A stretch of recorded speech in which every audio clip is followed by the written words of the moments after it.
So we're gonna make dandelion jelly again. But this year, because every year we spend so much time picking the little yellow pieces out of the green pieces. And we always did that because we were told that the green can be a little bitter. So this year, instead of spending so much time doing that, we're gonna do it different. We're gonna go and we are gonna take our dandelion. We took out some scissors and we're just gonna snip it off. So a little green gets left, but it's not crazy. So we're gonna make some dandelion jelly this way and save us some time, because who has time, extra time with a newborn? And we're gonna see how this turns out. Hi guys, welcome back. You saw us start collecting some of our dandelions, and we are trying this the fast way this year. Instead of sitting there and manually picking all of those little petals out by hand, I just took the scissors and I cut them. And so we are gonna do this the fast way with our Sure Gel. And even though Grandma said that we should bring all of our jelly up to 220 degrees to make sure that it sets right, I don't have extra time right now. So we are just going to follow the Sure Gel instructions, and we are going to do things that way this year, which is a little different than we did in our video last year. And if you want a step-by-step video on how to make this dandelion jelly, by all means, I will link the video we did last year.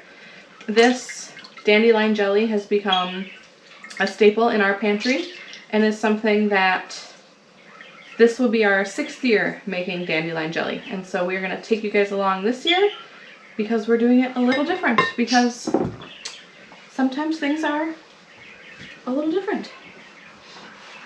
All right, so we're going to strain this.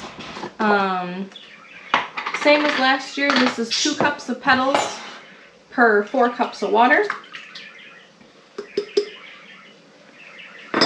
And you essentially just make a tea. So you take your petals and you rinse them out real good underneath some water, and then put them in your jar or your bowl or whatever you're going to put them in.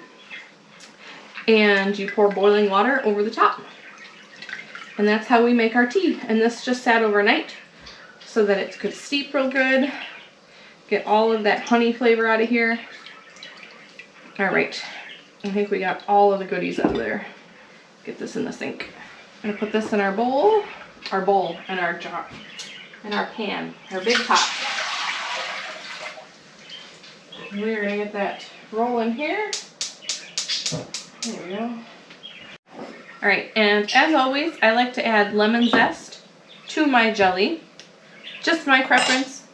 And so I do about 1 lemon per batch. I just think it gives it a really nice bright note. All right, and then our recipe calls for 2 tablespoons of lemon juice. When you can, you are supposed to use bottled lemon juice, so you decide what's best for you. But we have this on hand, if I can get it open.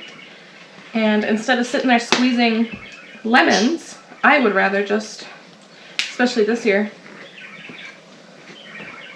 use this. So this is a double recipe, so I am going to squeeze in 4 tablespoons. We are going to put in our Sure Gel, and we are going to bring this up to a rolling boil, stirring consistently. And then when it's up to a rolling boil, so we can't stir the bubbles away, we are going to add in our sugar, and we will bring it back up to a boil again. I need a garbage can or something. Whoops.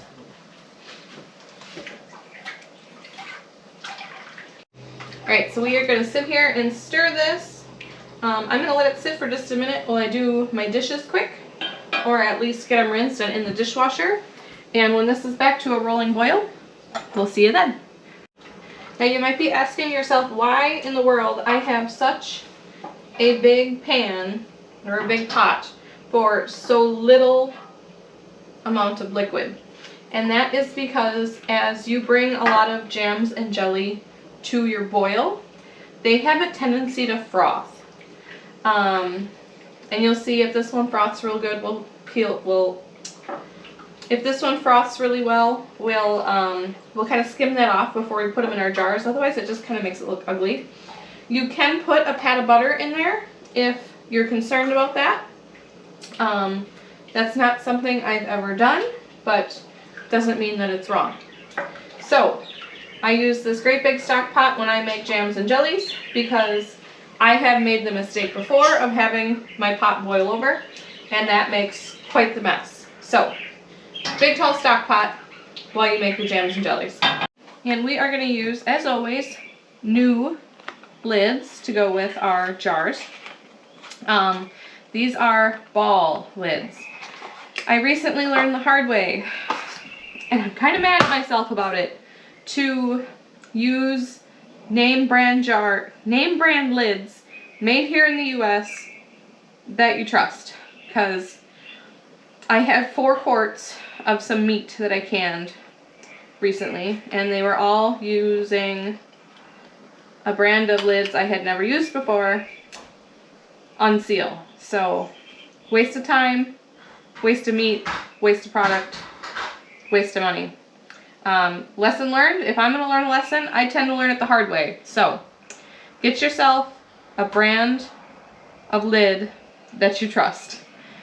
Don't make the same mistake that I did. Our clean jars ready to go in a couple different sizes. I like these little guys. These are little 4-ouncers for little gifts, especially for Christmas. It's never too early to start thinking about Christmas. And as many of my 8-ounce jars that I can spare, these are actually half-pint jars. Half-pint, 8-ounce jelly jars, depends what people call them. I'm being a little sparse with these because I'm currently using them as bottles. They are fabulous for bottles and breast milk storage for my pumping moms. So, we're going to check the lids and make sure that there's no cracks or nooks or chips or anything like that that could interfere with a seal. These have not been sterilized, but because we are going to process them for 10 minutes or more in our water bath canner, we do not need to sterilize them. But they are clean. They have been either washed by hand or ran through the dishwasher. So we're all set there.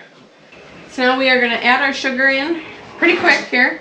For the amount of liquid there is, I feel like it's an absurd amount of sugar, but... Here.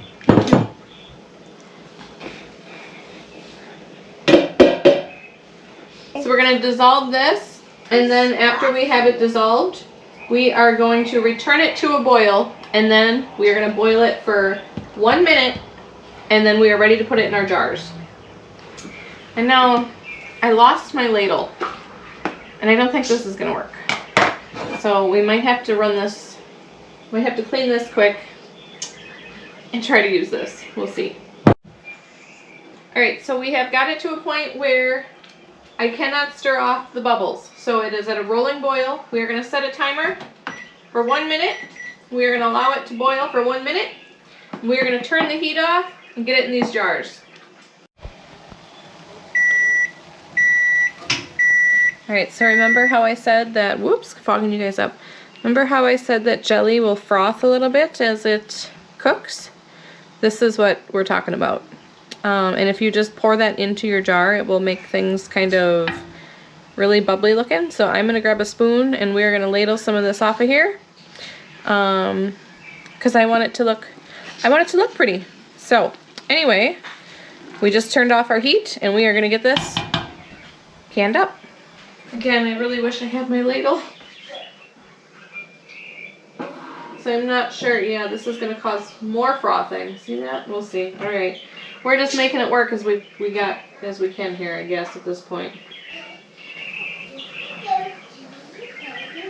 Oof, and it's going to make a sticky mess all over. I'm going to have to find a different kind of a spoon or something. Whoopsies.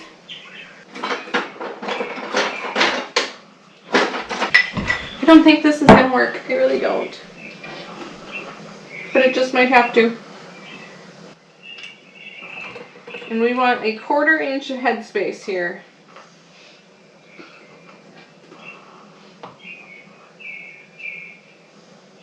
Well, we might be here all day, but this just might work.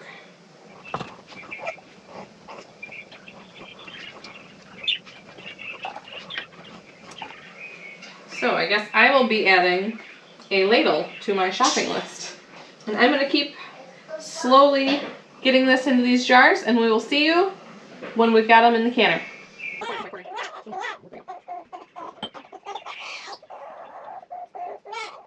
The rest dump into that big jar. Here, and we'll eat it.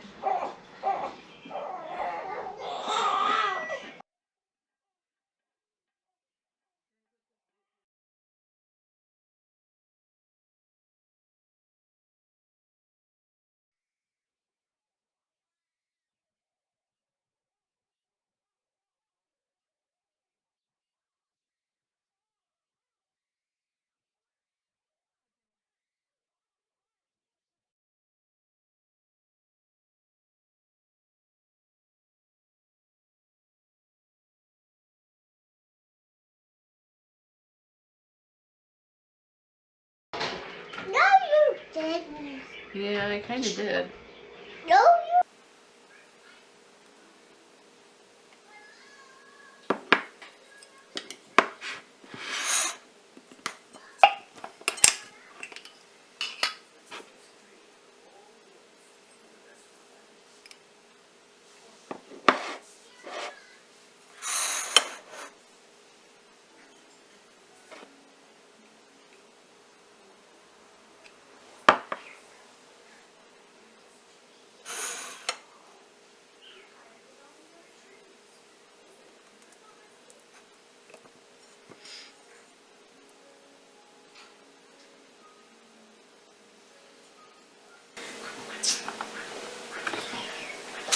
It's got our jelly on it, the flower jelly.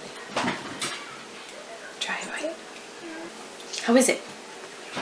Good. Is it good? Does it taste like honey? It's hot. Tastes like honey, huh?